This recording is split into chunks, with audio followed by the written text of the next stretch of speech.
दूर कहीं एक जंगल था। वो जंगल बहुत सुंदर था। उस जंगल के बीचों बीच नदी के पास एक गौरैया ने घोंसला बना रखा था। उसने उस घोंसले में अंडे भी दे रखे थे। वो बहुत खुश थी कि अब मेरे बच्चे निकलने ही वाले हैं।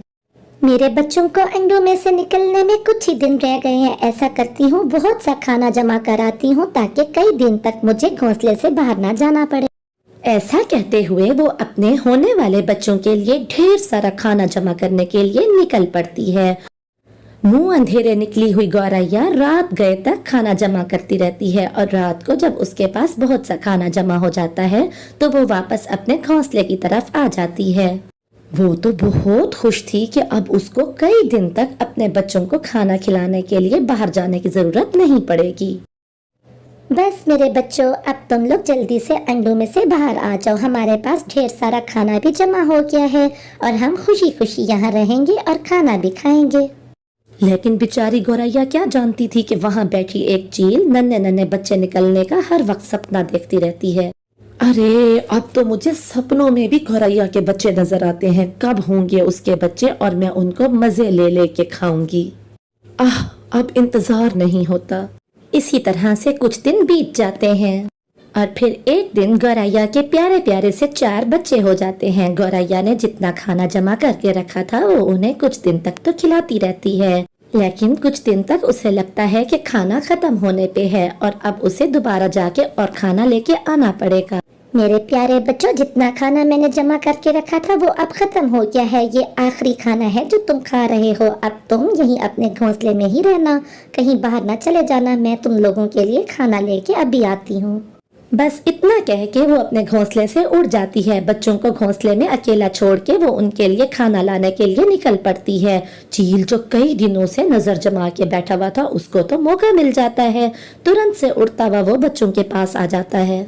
अरे वाह, आखिर वो दिन आ ही गया जब नन्हे नन्हे बच्चे मजे ले लेके खाऊंगा। बस फिर क्या था, वो तो बच्चों में से किसी बच्चे को भी नहीं छोड़ता और सारे ही बच्चों को खा लेता है। यहाँ टूनी गौरैया खाना जमा करने में लगी हुई थी। वो ढेर सारा खाना जमा करती है और फिर वो कहती है, एक ही बार में ज्यादा वक्त लगा के मैंने ढेर सारा खाना जमा कर लिया। अब फिर कई दिन अच्छे गुजर जाएंगे। ऐसा कह के वो घोंसले की तरफ खाना उठा के लौट आती है।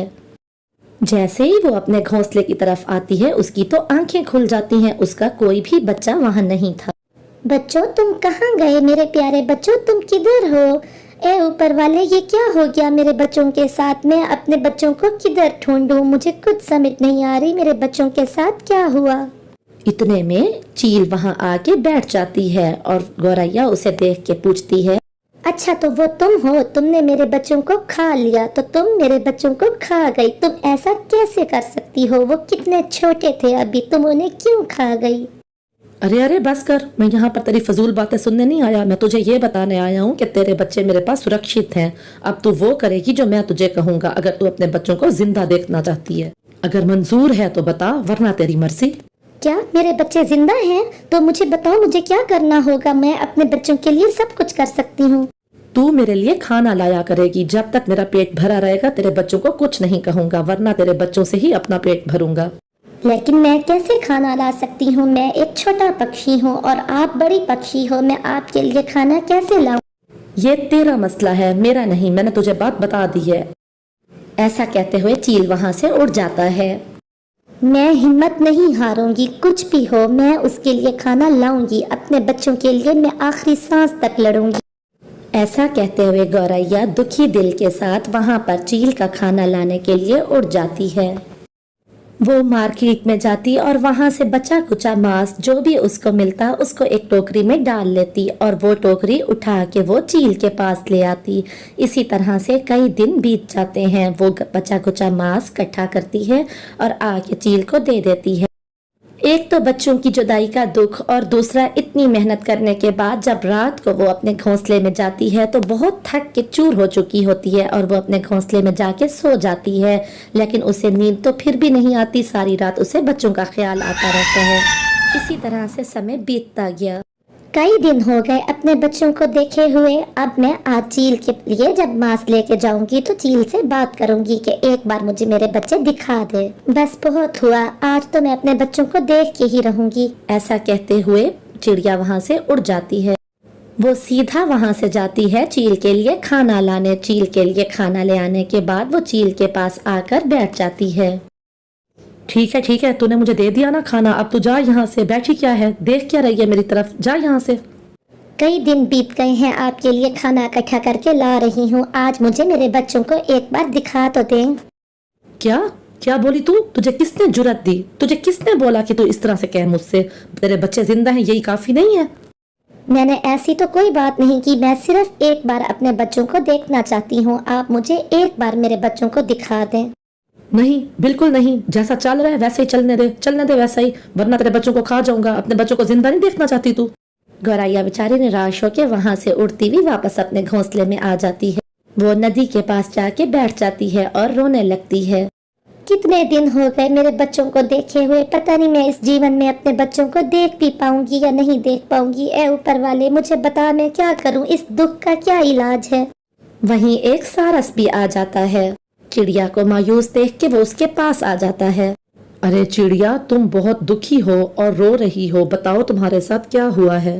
मेरा ऐसा दुख है जिसका इलाज किसी के पास भी नहीं। मैं ऐसी मुसीबत में हूँ जिसमें से मुझे कोई नहीं निकाल सकता। दुख बताने से दुख हल्का होता है, तुम मुझे बताओ तो सही। दुखी गौरैया सारी बात सारस को बता देती है। अरे बेवकूफ, वो तुम्हारे बच्चों को कब का खा चुका है। उसने मुझे भी ऐसे ही बेवकूफ बनाया था। कितने दिन मैं भी उसको खाना देता रहा था, वो जालिम मेरे बच्चों को भी खा गया था। तुम्हारी बातों से साफ जाहिर हो रहा है कि वो अभी भी नहीं सुधरा। मेरे पास एक उपाय है उसको सजा दिलाने का। क्या वो जालिम मेरे बच्चों को खा गया और मुझसे काम भी करवा रहा है? क्या उपाय है तुम्हारे पास, मुझे बताओ। मैं उससे बदला लेने के लिए सब कुछ करने को तैयार हूँ। कितना दर्द हुआ होगा मेरे बच्चों को। ऊपर वाले, मेरे साथ तूने ऐसा क्यों किया? मुझे बताओ कि मुझे क्या करना होगा। मैं एक किंग कोबरा को जानता हूँ, उसके पास जाना खतरे से खाली नहीं है, लेकिन हमारे पास और कोई उपाय नहीं। हमें उससे मदद मांगनी होगी। अपने बच्चों के लिए मैं हर इंतकाम लेने को तैयार हूँ। चलो मेरे साथ, मैं हर खतरे से खेलूंगी। फिर वो दोनों उड़ते हुए किंग कोबरा की बिल के पास आ जाते हैं और हिम्मत जुटा के सारस उसको आवाज देता है। किंग कोबरा उस वक्त आराम कर रहा था।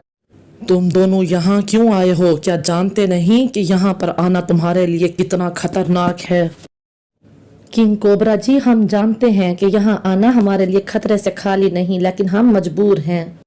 आपके सिवा हमें इस मुश्किल से और कोई नहीं निकाल सकता। हमारी मदद कीजिए।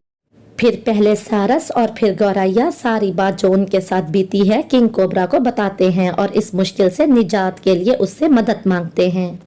हमारे रहते उस चील की इतनी हिम्मत कि वो मासूम पक्षियों को इस तरह परेशान कर रहा है। किसी भी तरह करके तुम उसको मेरे पास ले आओ। आगे हम देखते हैं कि क्या करना है हमें। फिर सारस और गौरैया प्लान करते हैं कि कैसे चील को इधर ले आना है। मैं जाती हूँ और बहुत आसानी से चील को यहाँ ले आऊंगी। मैं उससे कहूंगी कि खाना बड़ा है, मुझसे उठाया नहीं जाता। वो फौरन आ जाएगी। फिर गौरैया चील के पास आ जाती है। अरे आज तो खाली हाथ आई है, खाना नहीं लेके आई? क्या अपने बच्चों को मरवाना चाहती है? अरे नहीं नहीं, ऐसी बात नहीं है चील जी। वो असल में खाना बहुत बड़ा है आपका, मुझसे उठाया नहीं जाता। आप खुद मेरे साथ वहाँ चलिए, आपके लिए खाना मैंने वहीं पर ही ढूंढ रखा है। ओ अच्छा, तो ऐसी बात है। चल ठीक है, चल मेरे साथ। फिर गौरैया चील को लेके तुरंत वहीं आ जाती है। अच्छा, तो ये सारस मेरा खाना है, लेकिन इसको मैंने कहीं देखा है। खाना तो तूने अच्छा ढूंढा है, लेकिन ये देखी देखी सूरत है। ओ अच्छा, तो तुमने इसे देखा है? हाँ, जैसे मेरे बच्चों को खा लिया उसी तरह से इसके बच्चों को भी तो खा लिया था। देखा हुआ कैसे नहीं होगा। ओ, तो तू जान गई सब कुछ। अच्छा हुआ कि तुझे पता चल गया। अब मैं तुम दोनों को यहीं खत्म कर दूंगा, तभी जाके मुझे शांति मिलेगी। अब मैं तुम दोनों को अभी खत्म कर दूंगा और बाद में खा लूंगा। अरे तू क्या हमें खत्म करेगा? तेरी तो अपनी जिंदगी का आज आखिरी दिन है। तू बचेगा तो हमें खत्म करेगा ना। जैसे ही सारस की बात खत्म होती है, किंग कोबरा पीछे से आते हैं और फौरन ही उसको डस लेते हैं। तुरंत ही चील मर जाता है और वो चील किंग कोबरा का नाश्ता बन जाता है। इस तरह से गौरैया और सारस अपने बच्चों का इंतकाम उस चील से ले लेते हैं। तो उस चिड़िया की बेटी यूं तो बहुत सुंदर और गुणवान चिड़िया थी, लेकिन मम्मा चिड़िया के गरीब होने के कारण उसकी बेटी अभी तक कुंवारी थी। ये सब देख के कालू कौवा भी अपना मुनाफा कमाने उनके घर पहुंच जाता है। मजबूरी का फायदा जो उठाना था। क्या बात है रानो बहन, मैं हर संडे को देखता हूँ लड़के पक्षी वाले तुम्हारे घर आते हैं गुड़िया को देखने। कहीं अभी तक बात नहीं चली इसकी क्या? क्या बताऊं कालू भैया, मैं गरीब हूँ और उनकी मांगें पूरी नहीं कर सकती, इसीलिए सबके सब मेरी बेटी में ही नुक्स निकाल के चले जाते हैं। ये दहेज की समस्या तो हम गरीबों के लिए फांसी का फंदा बन गई है। बिना दहेज के तो कोई शादी ही नहीं करता। खैर छोड़ो, अब मैं ढूंढ के लाऊंगा गुड़िया बेटी के लिए रिश्ता। कालू कावा, अगर ऐसा हो सकता है तो जल्द से जल्द मेरी बेटी का रिश्ता करवा दे, मैं तो बहुत परेशान हो गई हूँ। अरे अरे, परेशानी की कोई बात नहीं, रिश्ते कराना तो मेरे बाएं हाथ का खेल है। बस तुम ऐसा करना, मेरा कुछ खर्चा पानी कर देना, बस फिर देखो रिश्ता कैसे होता है कल ही। खर्चा पानी का क्या मतलब कालू भैया, मैं कुछ समझी। देखो चिड़िया, अपनी गुड़िया बेटी का रिश्ता कराने के लिए मैं कई जंगल घूमूंगा, फिर जाके मुझे कोई अच्छा रिश्ता मिलेगा। इसमें मेरा भी तो वक्त खराब होगा ना, इसीलिए मुझे भी तो कुछ चाहिए। जी भैया, मैं समझ गई, मैं दे दूंगी आपके पैसे। कालू तो वक्त जाया ना करते हुए उसी समय ही दूसरे जंगल के लिए उड़ जाता है। वो अपने मित्र से मिलता है। बुरा कौवा कालू का पुराना दोस्त था। हाँ यार कालू, एक पक्षी मेरे नजर में है, लेकिन वो ज्यादा अमीर नहीं है। बस वही तो चाहिए, इसी तरह का रिश्ता तो चाहिए, क्योंकि चिड़िया भी दहेज नहीं दे सकती। बस मुझे ले चलो इसी वक्त। बस फिर क्या था, कालू कौवा भूरे कौवे को लेके उसी वक्त रिश्ते वालों के घर चला जाता है। कालू कौवा जाते साथ ही सारी बात बताता है कि किस तरह चिड़िया गरीब है और गुड़िया किस तरह से अच्छी चिड़िया है। तो बस रिश्ते वाले फौरन मान जाते हैं। कालू कौवा तो रिश्ते वालों को लेके तुरंत ही चिड़िया के घर आ जाता है। हमें अच्छी लगी है, हमें आपकी बेटी गुड़िया बहुत पसंद आई है। अरे चिड़िया बहन, तुमने सुना नहीं? जाओ जल्दी से अंदर से मिठाई लेके आओ। मिठाई तो हम लेन देन की बात तय होने के बाद खाएंगे। क्या? लेकिन बहन जी, मैंने तो आपको बताया था कि चिड़िया गरीब है, वो दहेज नहीं दे सकती। हाँ, लेकिन एक फ्रिज तो हम जरूर ही लेंगे। एक फ्रिज ही तो है, और क्या मांग लिया हमने। ठीक है, मैं दे दूंगी फ्रिज, आप फिक्र ना करें। इतनी गरीब थोड़ी ना हूँ कि अपनी बेटी को एक फ्रिज ही ना दे सकूं। ये हुई ना बात। आखिर फ्रिज का ठंडा ठंडा पानी भी तो आपकी बेटी ही पिएगी, हमारा क्या, आज है कल हूँ ना हूँ। फिर चिड़िया मिठाई लेके आती है। लड़के वाले मिठाई खा के चले जाते हैं। रानो, तुमने जो उन्हें फ्रिज का कह दिया, क्या तुम्हारे पास इतने पैसे हैं कि तुम फ्रिज दिला सकोगी अपनी बेटी को? हाँ कालू भैया, इतने पैसे तो मैंने जोड़े ही हुए थे। वो कौन सा ज्यादा मांगे कर रहे हैं, एक फ्रिज ही तो है। ये लें, पूरे 5,000 रुपए हैं। आपने इतना अच्छा रिश्ता जो कराया है। 5,000 का नोट देख के कालू कौवा तो बहुत खुश हो जाता है और खुशी खुशी घर चला जाता है। ये देखो गौरी, पूरे 5,000 रुपए हैं, मुझे ये चिड़िया ने दिए हैं।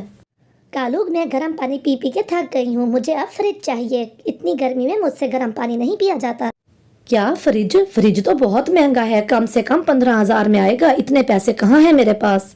जो भी करो, मुझे फ्रिज लेके दो। मेरे मायके में एसी, फ्रिज, एयर कूलर सब कुछ है और मैं उस घर से आई हूँ। मैं नहीं रह सकती इस तरह से। हाँ तो ठीक है ना, अपने मायके से एक फ्रिज इधर भी ले आती, क्या चला जाता तुम्हारे मायके वालों का। जाओ जाकर एक फ्रिज यहाँ पर भी ले आओ। बस कर दो कालू, बस कर दो। अगर इसी तरह की बातें करते रहोगे ना तो मैं आज के आज ही अपने मायके चली जाऊंगी। फिर रहना घर में अकेले, या तो फ्रिज जाएगी या मैं जाऊंगी। अच्छा, तुम रो नहीं, मैं करता हूँ कुछ, मैं ले दूंगा तुम्हें फ्रिज। अब रोना बस करो। इस तरह से कालू रोती हुई गोरी को चुप करवाता है। इधर चिड़िया ने भी अपनी फ्रिज लोड करवा ली थी। कबूतर भैया, आराम से उतरवाइएगा, कोई ठोकर ना लग जाए। अरे चिड़िया, इतना बड़ा और सुंदर फ्रिज, ये तो बहुत महंगा आया होगा। तुमने इतनी अच्छी फ्रिज ले ली। जी कालू भैया, पूरे 18,000 का आया है ये फ्रिज। मैंने कहा एक ही तो मांग की है, अच्छे से पूरी करूं उनकी मांग। इतनी बड़ी फ्रिज मैं कैसे दिलवा सकता हूँ गौरी को, ये तो बहुत ही महंगी है। कालू भैया, आपने कुछ कहा क्या?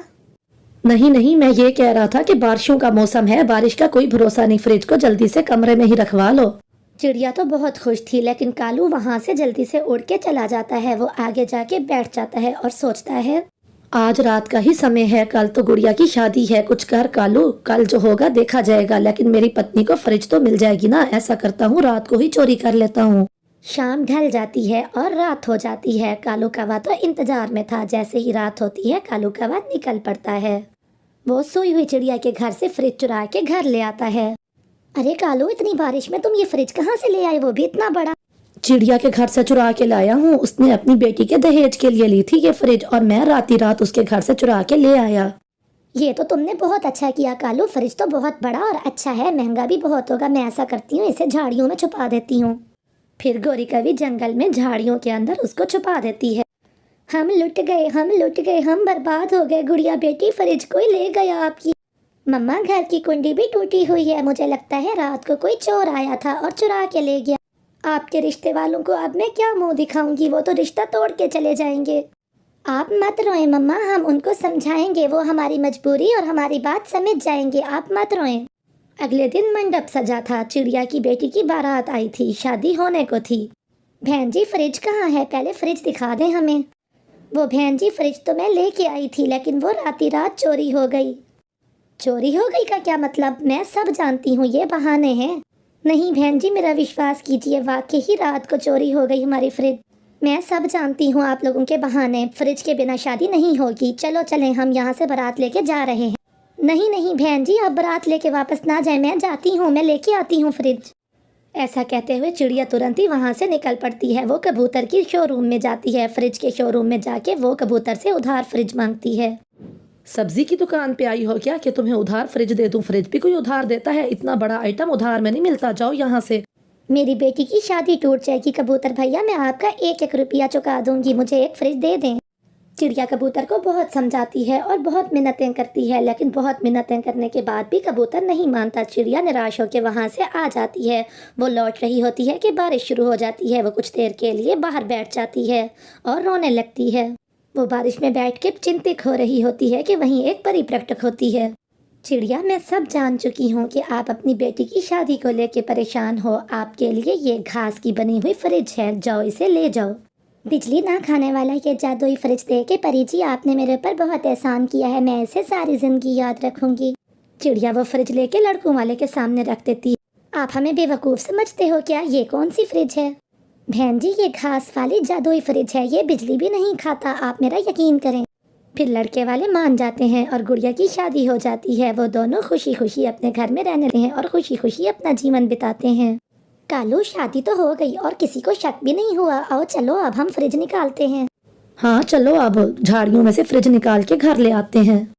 वो दोनों फ्रिज निकाल के घर आते हैं, लेकिन जैसे ही फ्रिज चलाता है कालू को धचका लगता है और वो दूर जाके गिरता है। बिजली के करंट से उसकी मौत हो जाती है, क्योंकि फ्रिज की तार को चूहों ने बुरी तरह खा लिया था। अब गोरी बैठी रोती रहती है। कालू को बद्दुआ लग गई थी चिड़िया की। तो प्यारे दोस्तों, किसी के साथ बुरा नहीं करना चाहिए।